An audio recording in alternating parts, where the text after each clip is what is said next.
Oh, absolutely. Absolutely does. In fact, that may be the entire determiner of the match.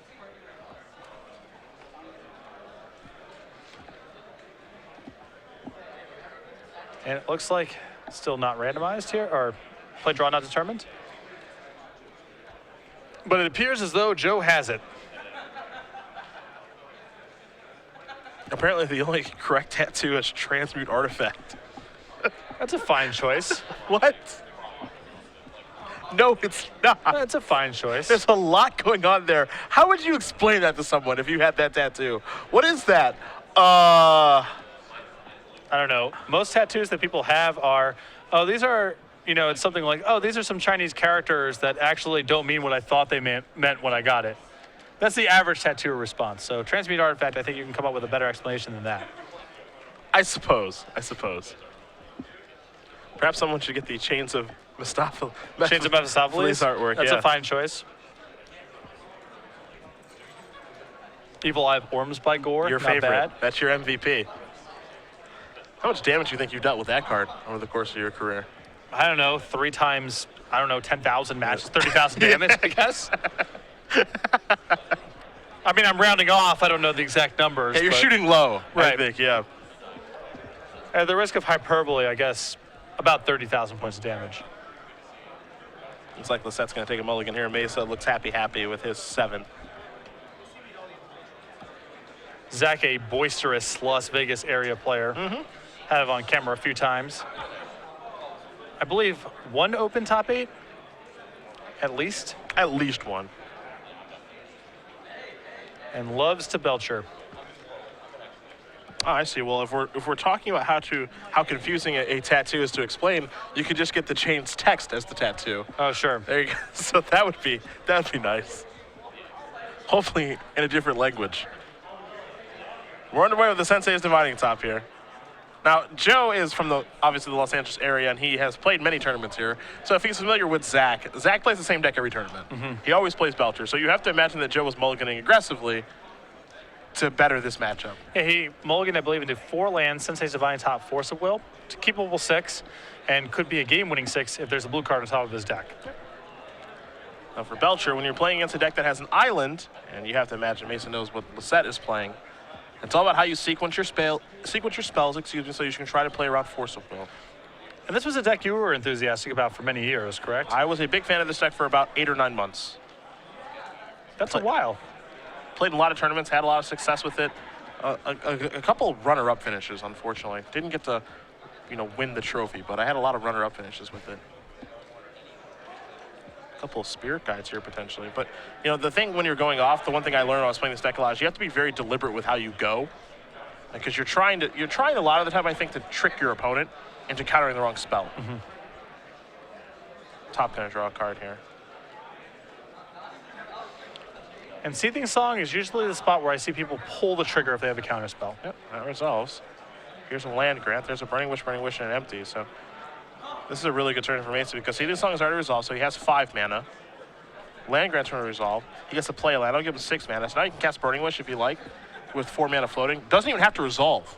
Right. And then you cast Empty the Warrens. This still potentially gives Joe the possibility of Terminus getting him out of this.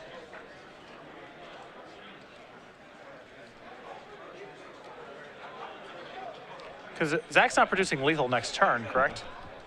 Nope, it's impossible to produce lethal on one turn. I mean, there's the ability, I don't want to say impossible. It is possible if Burning Wish does resolve, and I want to take a look at Zack's sideboard here to see if he has the War Strike, and he does. Goblin War Strike is a card that, assuming he's going to make 10 goblins, will get the job done here. Okay. So he cast a Petal, which is 1 spell, a Seething Song, which is 2, Land Grant's 3, Empty the Warrens now is 4. I'm not in love with that sequencing because this is only 8 goblins, so we're going to play more turns. Quite a few more turns. Yeah. And he should, because Seething Song resolved, so he had 5 mana, and then the land would allow him to have 6 mana to cast Burning Wish.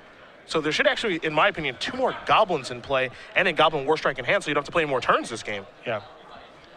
So this may have been a misstep here on Meza's deck, because the thing is when you're playing this deck and you make the goblins, you want to play as few turns as possible. Right, especially against a deck like Joe's, which has a lot of looks at a sweeper effect. Because if Joe is able to find a Terminus, then you lose the game. Yeah. Meza going to draw a card here. There's an attack with a whole bunch of goblins. And there's a big difference between a 2-turn and a 3-turn clock. Oh, yeah. And Joe with a fetch line in hand, too. I mean, that's a lot of looks at Terminus. Yep. He's going to spin right now. See, he found a red blast. He's taking a look at his hand. Force Will just lands here for Lossett. Don't think he found a Terminus there, but as you mentioned, he gets some more looks at it. Joe pushing the goblins back. Gonna take a spin again, so he gets to look at one more card deeper. It was a Tundra, so that's not it. But the big problem here is that if Meza was attacking for 10 the next turn, because Lossett would be at 10, it's lethal. It would be lethal, but Joe gets actually an additional turn to try to find a Terminus. And this deck is very good at looking at cards. I mean, Yes. between shuffling the deck with Divining Top, random cantrips, what have you, Joe gets quite a few looks. So Joe's going to spin again. Does he find a Terminus? There's a Tundra, an Island, and then get Counterbalance. None of those, but again, because he's not going to take lethal this turn, and I think he may have another fetch land, he's going to get more looks at this. So those 8 goblins will untap. Meza's going to draw a card. What he draws basically doesn't matter. Yeah, hard for him to reassemble at this point with 2 Burning Wishes in hand. So down to 3 goes Lossett. Now there is the ability here for Meza to have actually drawn some ritual effects. It looks like there's a Tinder Wall. Now there's a Lotus Petal too. So yeah, he can actually kill him this turn because he did draw pretty well off of this. He goes and plays a Tinder Wall. And assuming he sacrifices this for 2 red, he gets the Burning Wish. We'll see if Burning Wish resolves.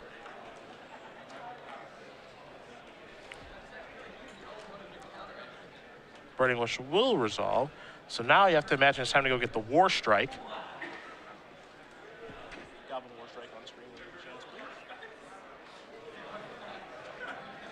And now there is that.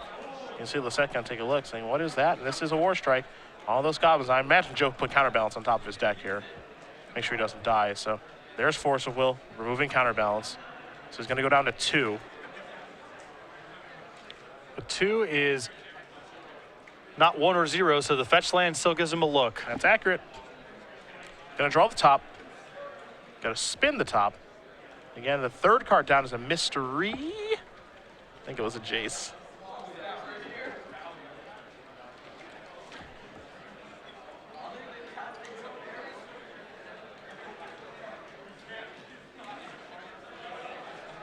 He has the ability here to play a Strand, go down to 1. I think he's just trying to figure out how do I maximize the number of cards I see. Yeah, because he has a backup Divining Top, so maybe there's some fidgetiness he can do here. If anyone would know, it's definitely Joe.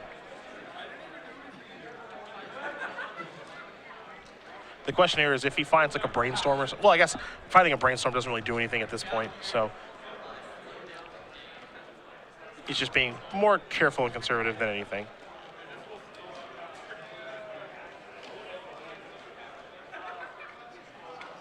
So looks like he's going to deploy top here. Going to draw a card right now. Sacrifice this. And maybe he wants the Jace so he can easily win the game if he finds a Terminus. Yeah, of course. If we play another turn, if he finds Terminus now, he plays Jace the next turn, he just Fate Seals him out of the game. Yeah, it's a lock. Yeah. So even though Joe is in a horrible position right now, you have to admire the fact that he is trying to play as perfectly as he can. Yeah. Even though in the grand scheme of things, the only thing that actually matters here is finding Terminus. That's why he's number 3 on our leaderboard. Gonna spin. Volcanic. Couple of cards. Don't think he found what he was looking for. Meza gonna quickly untap, draw, bash. Yep, and that does it on this one. Zakk Meza playing Belcher does win game number 1 here over Joe Lossett playing Blue White Miracles. The Goblins do get the job done. Some harrowing turns there from Zakk. Could have easily died, but Joe unable to find what he was looking for. It's sideboard time. I've got Lossett in front of me. This is where things typically do get difficult. For example, is it Staticaster? That is delightful. That's hard to beat. Flusterstorm's no picnic. Neither is Pithing Needle. So Joe's got some nice ones here, along with a Wear and Tear, an Entreat the Angels, a Red Elemental Blast, a Pyroblast, a Venture Shaper Savant, a Supreme Verdict, a Council's Judgment, The Misdirection 2, Rest in Peace, and a Grafdigger's Cage. A lot of options here for Joe, actually. I mean, Staticaster and Needle are pretty easy ones. Wear and Tear certainly can be good at killing a Lion's Eye Diamond, depending on how things are sequenced. So that's a good one. Don't need Entreat the Angels. The blast effects are no good here. Venser is very slow. Verdict I actually like bringing in because Joe got the 4 mana that game. Yeah. So Verdict is actually realistic. Council's Judgment can kill a Belcher that just kind of sits naked in play. But I don't know if he's going to want that, depending on how many cards he wants to sideboard out. Rest in Peace can also be interesting because it slows down Right in Flames. But again, that's really corner casey. So again, there's some very easy cards to bring in here, and then some marginal cards, depending on what Joe has in his deck. You know, a card like Entreat the Angels isn't something he actually needs to have. Vendilion Click is nice. The Snapcaster Mage and the Venser in his main deck are just okay. So we'll see which way he wants to go. Yeah, the Needle, the Staticaster, and the 2 Flusterstorms feel like the tier 1 options, and then you have some marginal, slower options like Supreme Verdict, Council's Judgment that maybe Joe brings in. On the other side, Zakk, 3 Blood Moon, 3 Power Blast, 3 Red Blast, and then some wish targets. A Shattering Spree, an Empty the Warrens, a War Strike, Pyroclasm, a Reverent Silence, and another copy of Taiga. I would guess here that Zakk is going to be bringing in the Red Blast effects and calling it a day. Yeah, the thing I've always felt about Red Blast effects in this deck is you dilute your deck quite a bit. You're not a deck that mulligans very well, so you can't afford to have a high density of this sort of effect. You know, if you board in 6 blasts, for example, it's very realistic for you to get a hand that involves 2 blasts, and then, you know, your other 5 cards aren't functional to go off, so you'll be just passing. You'll just be drawing and passing a couple of times, trying to sculpt the perfect hand. You'll have to discard something that doesn't help. But at that point, I mean, the Miracles player can just get things set up. Right. You know, so there are times where I like these kind of effects. Xantid Swarm is the one I've always liked the most from Belcher against counterspell decks, but that doesn't line up very well against Counterbalance. So is Xantid Swarm just because you get to cast it and move on? You don't have to leave up mana. Yep. You know, it's just the first turn investment. Yeah, that's the thing that I like the most in these sort of matchups. And, you know, he doesn't have those. He has these blast effects. The other thing to keep in mind, too, is, you know, I'm a bigger fan of Guttural Response than actual blast effects because Guttural Response is a minor thing, but you can remove it to Chromox for red or green mana. Yeah, and it's a little easier to cast, too. You can cast it off of Vanilla Spirit Guide, which is the same thing. It's not true. Correct. Guttural Response. You know, that's the only difference there between the Red Blast and Pyroblast effects. And this is one of the things I love about Legacy, is that it's so easy to just go towards Red Blast or Pyroblast, and Guttural Response is, you know, the new version that's simply worse in a lot of cases, but in this particular matchup for what you're trying to do with these blast effects, which is to counter a Forcible most of the time, this is actually better. It's just it's very minor. The card pool is so deep, and there's so many weird interactions that things like this happen all the time that you're alluding to, you know? That's why I like Legacy. I mean, even the small effects, I believe it's Pyroblast, where it says counter a blue spell if it's blue. So you can just cast it to have no effect, just to get out of your hand. Yeah. You know, it's those minor things that may not seem like they matter, but, you know, in the cases where they do matter, it's a big deal. Yeah, when you have Gribbleava Mancer in your deck, it definitely matters being able to just cast Pyroblast. Yeah, put it in the bin. Yeah. Sure, I'm sure you've done that many times, yeah. That's, again, one of the things that makes Legacy great is because you have these corner case effects that you think a lot of the time is not going to matter. But when it does end up mattering, you're just like, I'm really glad it was this particular card, and that corner case did come up. We'll see if any of those type of things come up as we head to game number 2 here. Belcher and Blue-White Miracles. This is fun. We've got to see a burn deck and a Belcher deck. Good job, Nick Miller. Yeah. In the sideboard. Way to appease us here in the booth. Yeah, no, this is good. This is really good work here. It's good reporting. Yeah. By Nick. Digging deep. Keeping us on our toes. Finding the matches we want to watch. Yeah, Burn against a deck it can't possibly beat. Belcher against a deck it probably shouldn't beat. Yeah. There we go. Well, I would argue that the 12 post burn match was pretty competitive. I loved it. Yeah. No. The burn player has shot all 3 games, won one of them, obviously. That's all you can really hope for. All you can hope for. You're saying there's a chance.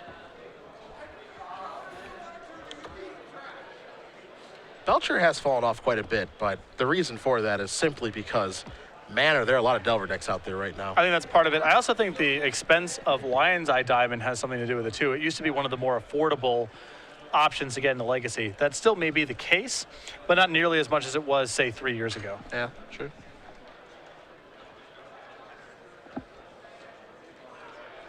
You know what card improved this deck quite a bit? Belcher or Miracles? Belcher. Which one? Gataxian Probe. So, actually, I don't think Gataxian Probe is good in that deck at all. Well, don't you want to know whether or not you're good to go? No, because if you're not good to go, you lose the game. Well, you can try to go off through empty instead of Lion's Eye Diamond, right? But I mean, Or like, through Char Belcher, rather. so the situations where Gataxian Pro provides you with information that can change your plan are so few and far between that I think that the risk of having Gataxian Pro be a mystery card in your hand that will cause you to keep a bad hand is a bad thing. Sure. One of the cases where the opportunity cost of Gataxian Probe may be high enough. Yeah, like, I understand that Probe is free in a lot of instances, but in this deck, it's going to affect the opening hands that you keep, because even though your deck has a high density of ritual effects and it seems as though it's replaceable, if you draw a Burning Wish, for example, your hand may not have a starter and you're just going to sit there and do nothing. And, you know, if I'm on a Belcher game and I probe someone and see Force of Will, what are we doing here? At least you know. No, I don't want to know. I'd rather just be surprised. Yeah, it's just like, look, oh boy, I get to see that I'm dead. Like a lemming just wandering off the cliff. Just rather not know. Yeah. Blissfully unaware as you fall to your demise. I'd rather it just be another ritual effect so that my hands are always very clear what they're going to do. Yep. That's Although all. it's probably not coming at the expense of a ritual effect, right? Sometimes these decks played Street Wraith and things like that, so it's got to be at the expense of that. It depends on the list that you're looking at. You know, like the version that I played many moons ago played Manamorphose. Okay. For, you know, color fixing, cantripping, because sometimes you do need that color fixing effect. It's a good imprint on Chromox, and there are draws, depending on how much mana you can generate, where you're actually able to Manamorphose into black mana, Burning Wish or Tendrils, and kill them that way. I have Tendrilled someone for 10 on turn 1 with this deck, so, or excuse me, 10 Storm Copies, so for Right. 20, yeah. Or there's even the other crazy off-the-wall scenarios where you Burning Wish for diminishing returns and cross your fingers. Those games oftentimes are not won. So Zakk is going to cast a Gataxian Probe here. We're going to take a look at Joe's hand.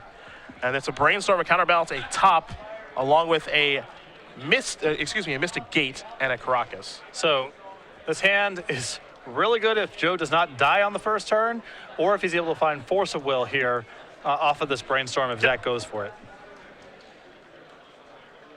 So Probe providing information, but again, I think this is a situation where if that weren't a Probe, if I was Zakk in the situation, let's say it's just another ritual and I have the ability to go off, it's like, yeah, I'm going off, man. If you have it, that's cool, and if you don't, that's cool too. That's cool too.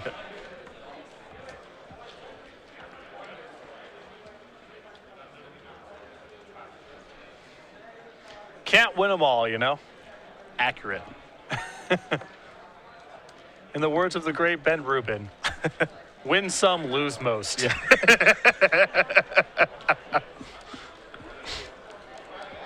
Now you see Zakk is organizing the ritual effect, knowing that he is mostly clear. Here's another Gataxian Probe. Again, this is the fear. If Probe doesn't draw you into the cards that you're expecting it to draw you into, you know, you've kind of kept a hand that you thought was going to operate that isn't actually able to do that. Looks like a Chromox was drawn off of that. Seems likely that this makes his hand functional if it wasn't before. The layout of the spells, which order to go in. Well, it looks like I imagine it's go time. Yeah. So I can't imagine that after this posturing, Zakk is just like, your turn. Well, also Counterbalance looms, so Yeah. gotta just do your thing. Spirit Guide for green mana, that's a mana ability, so can't respond to that. This is a Tender Wall, that's going to sacrifice for 2 red. Pyretic Ritual takes you from 2 to 3 red. Now Joe may have a response. That one forces some action. Lossett does have a Brainstorm here.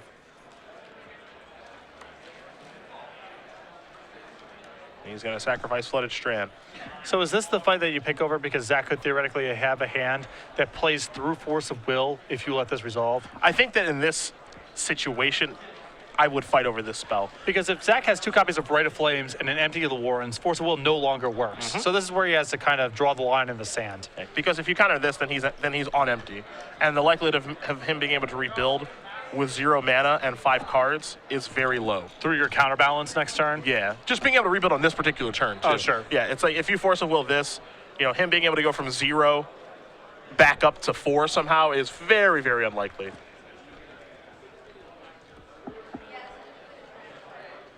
Terminus among the cards that Joe is looking at here. So Joe is crossing his fingers and hoping it's an Empty the Warrens game.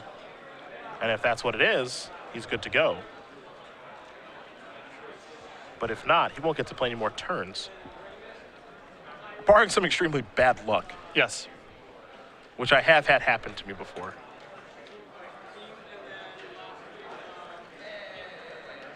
Joe put back Counterbalance and then Terminus. A little surprised. We'll see. There's a Mox. 3 red. We're going to imprint something. That's a Burning Wish.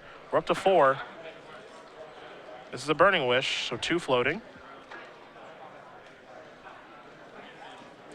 It's time to go make Goblins. The other thing, too, is that the likelihood of this deck making Goblins versus Belcher is so much higher because you have Wish and Empty. So you have 7 copies of Empty the Warrens versus 4 copies of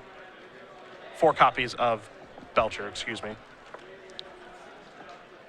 So we're going to count all these. You've got 2 probes, a Burning Wish, Empty itself, Chrome Mox, Brainstorm on Joe's side. So a bunch of goblins being made here. The most important thing is that Joe will get to play another turn. Now, the thing that actually surprised me here from Joe is that, again, he put Terminus down and then Counterbalance on top. Yeah. And I was a little surprised with that because now he's just going to take a hit. But he may not, I don't know how much he cares about taking the hit here. I don't know the logic to set the Terminus there, but he can afford to take 1 hit here because Zakk has nothing. I mean, unless he's sided in the War Strike. Okay, well, this makes more sense. Oh, Here's the Sensei's Divining Top. That would explain it. That's a lot of me that's going to go to the bottom of the deck. Look at me. Look at me out there. Zakk, don't get too attached. Joe is not amused. Yeah. Terminus. Put those all on the bottom. So Zakk is going to do a little something called Draw Go. Really strong position for Belcher to be in. Yeah, and this is going to be a lot of Draw Go. Now, he does have a mana. He's got a little something to work with. He does. He does have a mana. Here's the top plus Counterbalance. And Zakk, it's okay to let this game go. Yeah, and now Meza will get to do nothing. Yeah. Lossett going to draw a card here. Spin top. The sleeper hold has been cinched in. You're nowhere near the ropes. No. Center of the ring. Center of the ring. Time to spin yet again. With a Brainstorm here for Lossett. 2 cards going to go back. See if he has a fetch line. He does. He can clear it off. At this point, too, for Joe, you obviously want to float some 1s and some 2s, but, you've got some time because it takes about 4 or 5 cards for Belcher to be able to go off, barring perfect draws. Mm-hmm. And he just can win at his leisure at this point. Make sure he doesn't make any mistakes with how he wants to set his top, but, any creature will get it done. I think the best creature to actually get it done with in this situation has been Vendilion Click because you actually get to look at your opponent's hand and get the information about what you need to float with your Counterbalance. Also, this card's really good. Pretty powerful in this spot. Pretty good card when your opponent is hoping to runner off 6 to 7 perfect cards. So, not bad. This is not shabby here. Not bad.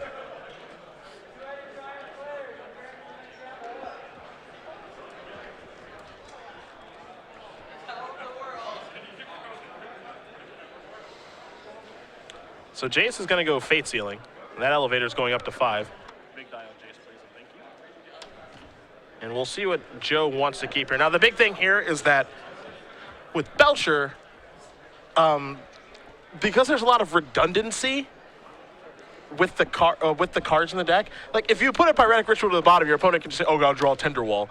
So it's actually kind of hard to figure out what to keep on top and on bottom a lot of the time. But for the most part, your decision should be relatively informed. I would imagine that the priorities now for Joe, make sure that Zakk doesn't find a way to win the game. Those have to go on the bottom. And leave him with things that get swept up by top Counterbalance. So any 1-coster. Zakk making a move here. Time to cast a spell. This is the test spell.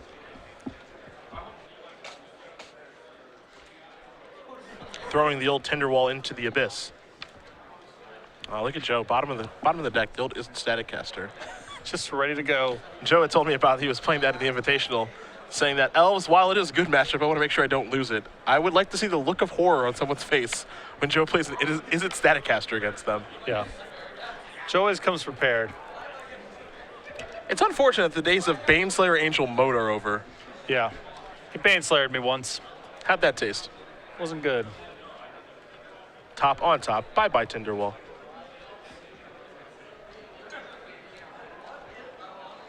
Meza gonna admirably play this game out. Lossett will take a draw here. You see his swords in his hand. Part of the reason the swords are still in the deck is because there's a lot of times where they do have the opponent Xantid Swarm. You want to make sure you're okay against that. And Joe, I'm sure, has a lot of cards that are worse. I mean, he can afford to have a couple dead draws as insurance policy.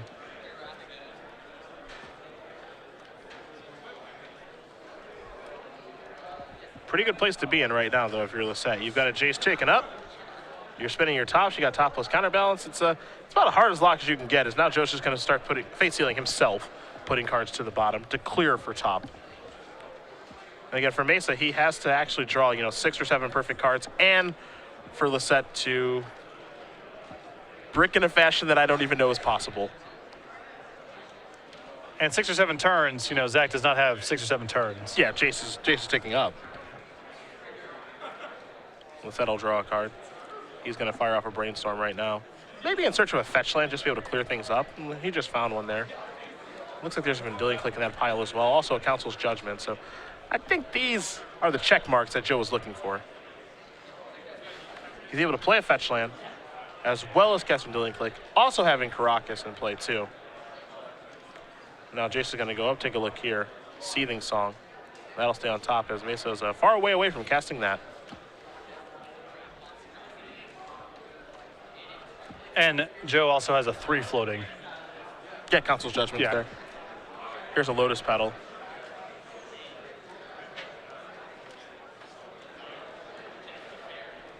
A little test spell.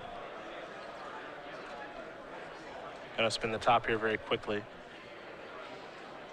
Lossett able to counter this with a land, if he had one, or a card like Engineered Explosives would also get the job done. But he has Counterspell on the top, so I don't think that's going anywhere.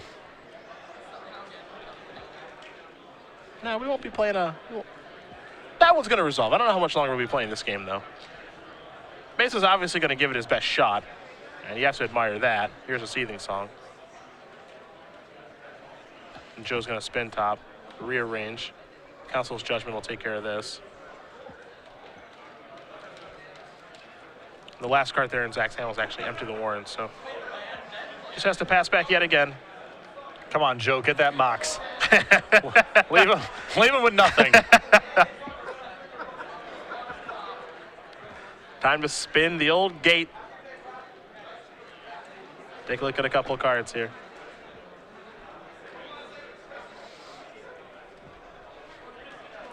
Jace is going to tick up to 11. We're only a couple turns away now. Is it time for the Council's? Yep. Yeah. You asked for it. Ask and you shall receive. Council's Judgment, we're going to take care of the Mox. Yeah. Joe's saying, I don't think so. You can choose my Jace all you want, but that's not going anywhere. Basically what this card says is destroy target True Name Nemesis. Or Chromox. Yeah, Whatever your heart desires. In some instances, it is Chromox.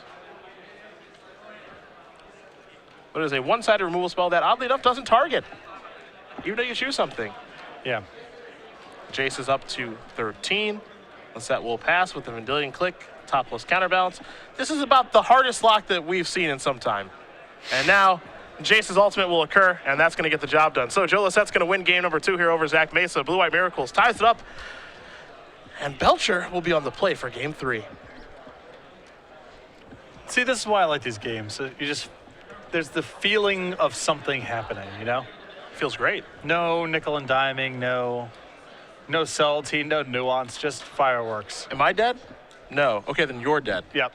I like that style. That's why I love me some Legacy Magic. Round 5 and 9 is where we're at here in Las Vegas. We're watching some fun Legacy Magic between Joe Lossett and Zakk Meza. Lossett number 3 on our leaderboard. Top-aided yesterday, lost in the quarterfinals, but tied things up with Alex Bertoncini in the Player of the Year race here for Season 3. So and making a push today. Yeah, 122 points each, and he will actually jump Alex, barring any IQs that Bertoncini played this weekend. So, again, this is a big weekend for Joe, and I know you talked to him a little bit. Did you talk to him about Portland at all? I did not get to touch base with him. Okay. I ran into him after round 3. I asked him if he won. He told me he lost. That was the end of the conversation. Okay, got it. Karn, very hard to counterbalance. Not a lot of 7s in Joe's deck. It's just bad deck building by Joe. Yeah. Where is your What's a good 7 to have there? I'm thinking the same thing. Your Fated Retribution. Where's your Fated Retribution? It's a good Perhaps you don't question. value scrying high enough. Yeah. In a deck with counterbalance, no less. Fated Retribution kills Karn, kills Planeswalkers. Yeah. I have to have a talk with Joe about that. Joe, have you considered? And he'll probably say, yes, I have considered Fated Yeah, you're Retribution. probably right. He probably will say that. And he'll probably say that's why I have Mystigate in my deck, to help cast it. There's got to be some sort of blue flyer that costs 7. I'm we sure. can get an Iridescent Angel in there. Iridescent Angel is a fine choice. Ever heard of it? Iridescent Angel is a fine choice. Trending upward right now at StarCityGames.com. Buy yours today for 37 cents. It was a sweet-looking foil. Now that's a Magic tattoo. Let's get Iridescent Angel out here. You want to talk about a Magic tattoo? Boom. It actually was a really nice foil. Yeah, sweet-looking That card foil. ever see play? I don't think so. I would be surprised. 4/4 flyer protection from all colors for Yeah. 7. I would be stunned. Give me that right in the arm. Tattoo man. I want that on me right now. I'm a big Iridescent Angel fan. There's got to be some other 7-mana big dumb flyer, right? In blue, that was good in competitive Magic. What was the bus? A Mooga Booga. Yeah. I mean, it was like pretty good in draft. Okay. Yeah, I guess that's not really a standard card. Or Yeah. just like a constructed card. It was pretty good in draft or whatever. Not really. Boom. There it is. Yeah. Odyssey's finest. Great flavor text, too. She enraptures all, encompasses all, endures all, and it never gets played. Never gets played. Good artwork, though. Angry Angel. The grimace on that angel's face. Yeah. Probably upset about the amount of radiation it appears to have been exposed to. Even though it has protection from all colors. Yeah. Aha. Commandeer. Nice choice. That's a good one. Take possession. Good one. Elish Norn. Too obvious. I don't like it. Yeah. I don't like it. Disqualified. Way too good. Yeah. Way too good.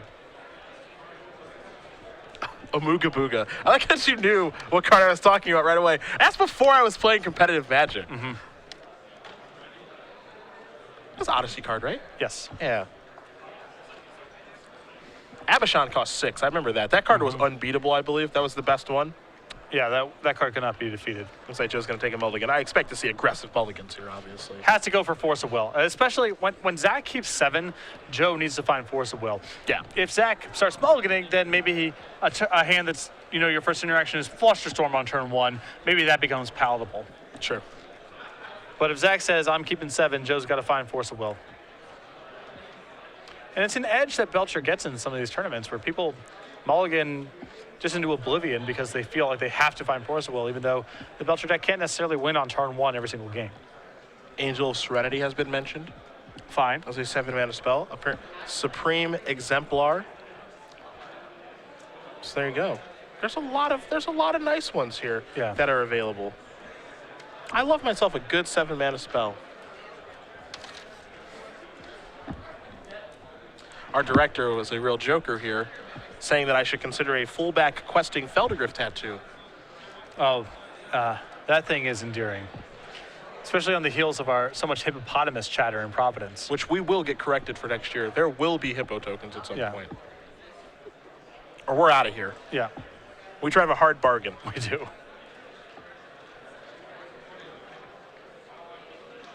Lossett looks like he may have to mulligan again, maybe?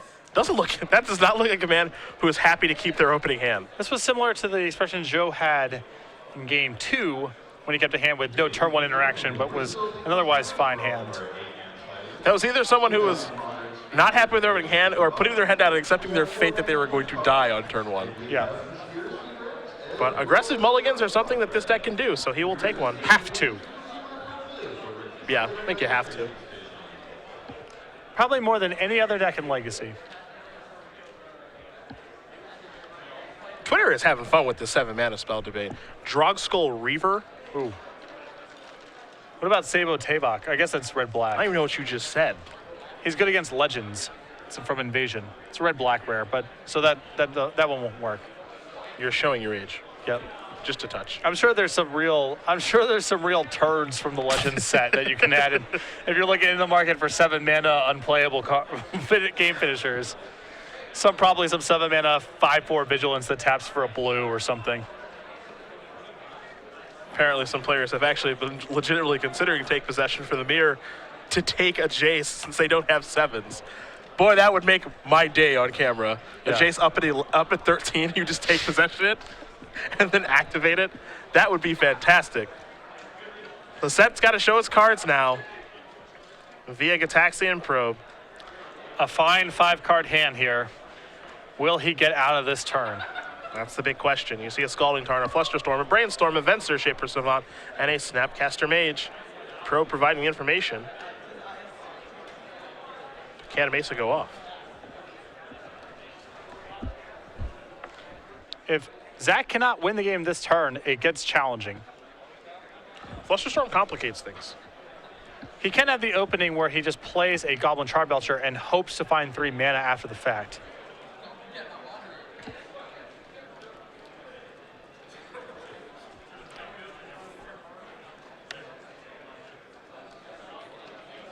And this is what you alluded to before. A Pyroblast in Zakk's hand doesn't have enough mana to do something productive.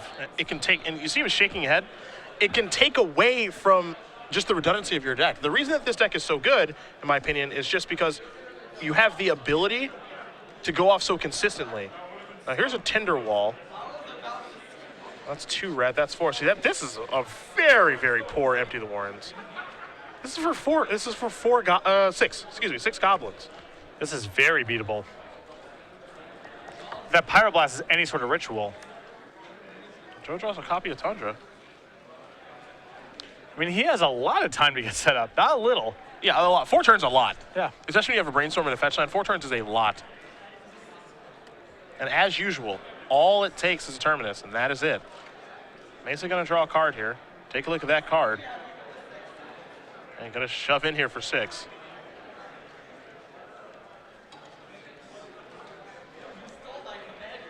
See if Lossett wants to fire for Brainstorm in a turn or not. I think he has enough time here that he can wait and dig for the maximum number of cards. He's going to start with Brainstorm after playing a fetch, so here is Brainstorm. And that's going to resolve, so 2 and 3. Found a bunch of lands. Not a ton of help there. I mean, making the land drops is certainly important at this point, but he also has the ability now, because he has Snapcaster Mage, he can Snapcaster Brainstorm, get a little bit deeper as well. I don't think Venser's ever going to come into play in this game, but we will see. I think Venser's just going to be too slow.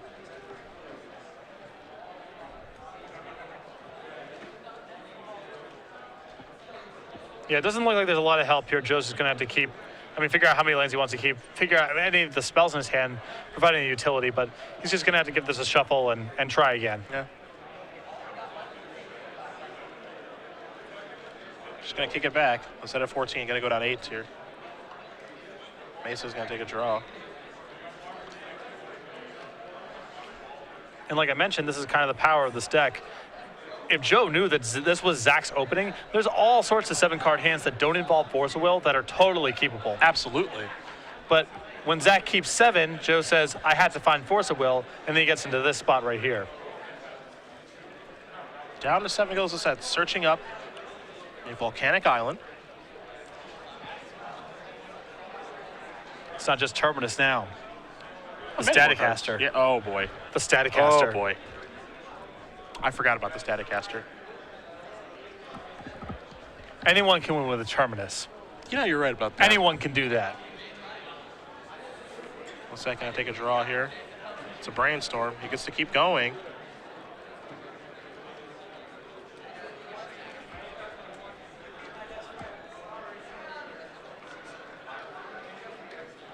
That's an island. Passing it back over to Mesa. Mesa gonna draw. Saw Desperate Rituals, what he found. I think he's gonna untap all those goblins just so he can do that again. Yeah. Lossett's gonna Snapcaster Mage or Brainstorm, I think, this turn. A man desperate for a Terminus.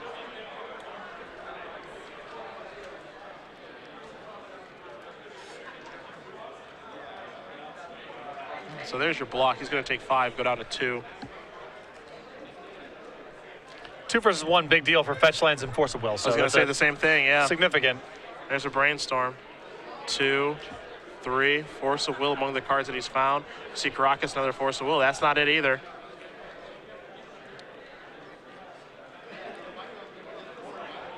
He is hoping. 2 Force of Wills are going to go back. He will draw a copy of Force of Will.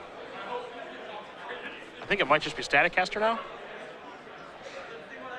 depending on what he finds.